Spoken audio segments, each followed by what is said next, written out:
What's up, YouTube? This is Dr. Ali Haider, interventional cardiologist. Thank you for stopping by to the channel. So what is the deal with COVID antibody testing? What does it tell me? Do I need it?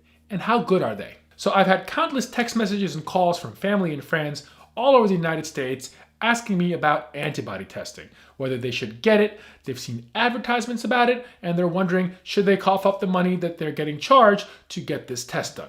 So I figured this would be a good topic for a quick video. First, a few things. Let's talk about the basics. What exactly is an antibody? Well, an antibody is a protein that's created by your immune system.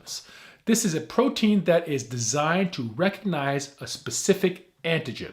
An antigen is a unique molecule that occurs on the surface of viruses.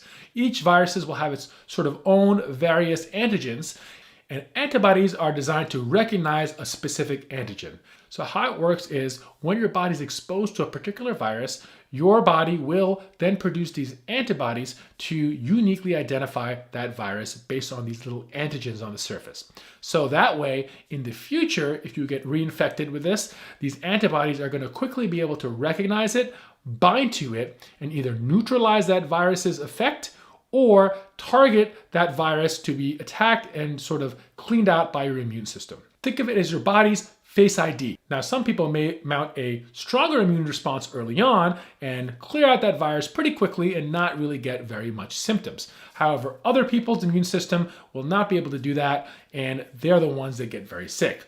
Also, the ones that are exposed to very high viral loads get overwhelmed, and they're also the ones that likely get very sick because their immune system has not had the chance to kind of build up and fight against it. So that's the concept of antibody testing, to figure out if your body's actually been exposed to the virus. We can also actually figure out if you've had a recent infection or you've had an older infection, and that's based on the type of antibody we can detect.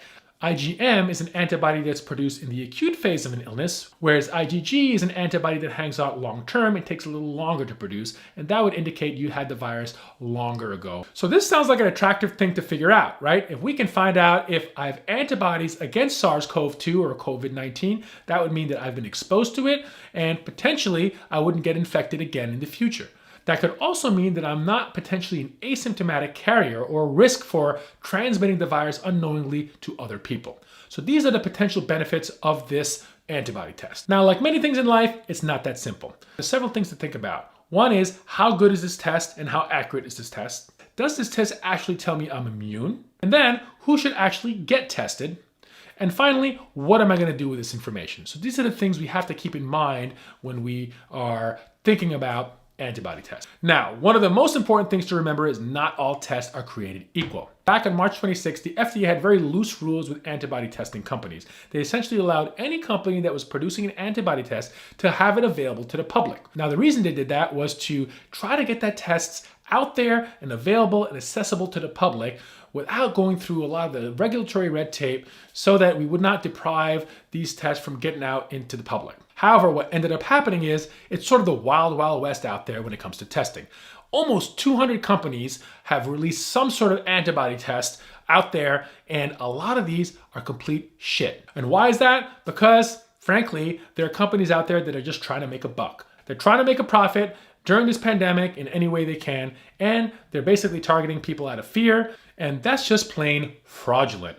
Now, why is there so much variability in these tests? When we're looking at a particular test, we have to figure out how accurate that is. Now, there's two things we look at: the sensitivity and the specificity. Now, the sensitivity is the ability of a test to detect the antibody in the blood if it actually exists. So that means reducing the likelihood of false negatives. Now, the specificity is the ability of a test to prove that an antibody is truly not in the serum, that a negative test is truly negative.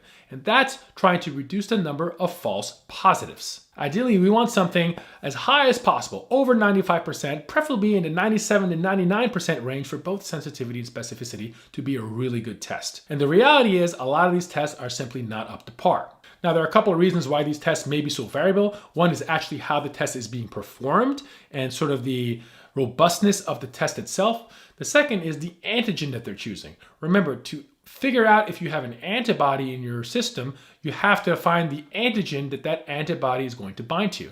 So there's several antigens in each virus. So if they pick an antigen that's sort of not the right one, this could cross-react with other antibodies and cross-react with other viruses and not make it as good of a test. So these are all important things to think about, and unless you've actually had some testing done and validation done, we're not going to know. So a lot of these companies sort of pumped out these tests before really getting them validated just to make a buck, and that's why things became all out of whack. Now, another thing to think about is the type of antibody test. One is a test that's actually going to give you titers. This is a test that's a quantitative test that's going to figure out the amount of antibodies in your system. You may have a low level of antibodies or you may have a high level of antibodies. So that can sometimes be important because if someone has only very low level of antibodies against a particular virus, that may be that they've been exposed to it, but it does not necessarily mean they're immune to it. Whereas if you have a high antibody titer, that gives you more confidence that you're actually immune. Now, the tricky part here is we don't really know where that cutoff is. We don't have enough information yet to figure out what's that cutoff value to figure out if someone's truly immune or not. Of course, higher is better, but again, we're not really sure where that ends up. The second type of test is sort of a positive or negative result. Now, these are these sort of point of care tests that can occur with just a finger prick and a small amount of blood into one of those little cassettes. And that will sort of give you a line or a marking in the spot that will determine whether you have the antibodies or not. Kind of like a pregnancy test, and that can happen in a very short amount of time. Again, that particular test does not give you a titer or a value. It's just going to tell you positive or negative. It means that you've been exposed to the virus, but again, the level of antibodies is not reported. So whether or not that positivity means immunity, we're still not sure. Now, the good thing is the FDA's tightened up their restrictions on these companies. So now they're mandating you have to have an EUA or emergency use authorization issued by the FDA before any company can have a test that's available. Now, out of those almost 200 companies that are out there, so far as of this video, only 16 have been approved for EUA. I'm going to link below the FDA website that has a list of all those EUAs so you can take a look at that if you're thinking about a test. Now, the final question is, who should really get this and what do we do with the information? Well, those are very good questions. Now, from an epidemiological standpoint, it's important to figure out how many people in the population actually have been infected with the virus. That can give us accurate ways to figure out the true mortality rate, hospitalization rate, and how many people are truly asymptomatic carriers. Now, from an individual standpoint, it's a little bit unclear. If you out there wanted to go get an antibody test, what are you going to do with the information? We'd like to think this helps us figure out who can safely get back to work, get back to school, and get back into the community. Because if you have had positive antibodies, that means you've been exposed and potentially you're immune. So you have less likelihood of being an asymptomatic carrier and you have less likelihood of contracting the disease. However, my argument is, what's going to happen if you test negative? Does that mean you're not going to go back to work? You're not going to go back to school? These are the things that we have to think about. And again, I don't think anybody's really figured out the nuances there. I do think it'd be valuable for high-risk situations and people in high-risk jobs, such as healthcare workers, people who work in nursing homes, and grocery store workers, places where there's a high likelihood of transmission just because of rapid mobility and elderly people and people who are more likely to get sick and very ill. But again, at the end of the day, we're not really sure. Certainly, it's attractive for us to want to know if we have antibodies or not. And certainly, I would want to know if I'm been exposed to it or not. The important thing to note is we're still not 100% sure if a positive antibody test truly means you're immune, especially since some of these tests are not 100% perfect. So these are important things to remember, especially as areas are starting to reopen for business and non-essential business are opening. People are getting more mobile. We still have to maintain social distancing. We should continue to wear masks, still aggressive with washing our hands, be extra aggressive with cleanliness and cleaning surfaces, etc., no matter where we are. Because again, although this pandemic may have passed the first surge, it's still going to hang around here for a while. Hopefully there's no second surge, but surge or not, there's still going to be infections and there's still going to be transmission because it's going to be quite some time until we obtain this herd immunity where enough people have been infected and developed antibodies that the transmission rate is going to slow down.